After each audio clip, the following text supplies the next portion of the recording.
সাম্প্রতিককালে ইউরোপে গরমের তীব্রতা বেড়েছে, যা মানুষের স্বাস্থ্যের জন্য ঝুঁকি তৈরি করেছে বা মানবদেহ এই তাপমাত্রার সঙ্গে অ্যাডজাস্ট করতে পারছে না। মূলত জলবায়ু পরিবর্তনের কারণে তাপমাত্রা ক্রমেই বাড়ছে।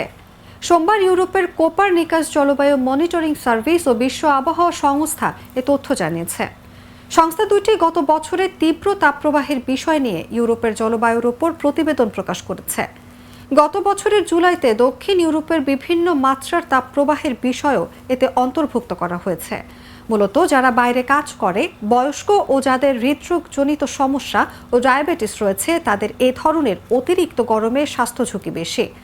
গত জুলাইতে ইতালির কিছু অংশের স্বাভাবিকের চেয়ে 7% বেশি মৃত্যু রেকর্ড করা হয়। সে সময় 44 বছর বয়সী এক ব্যক্তি রোড মার্কিং করার সময় অজ্ঞান হয়ে যান এবং পরে মারা যান।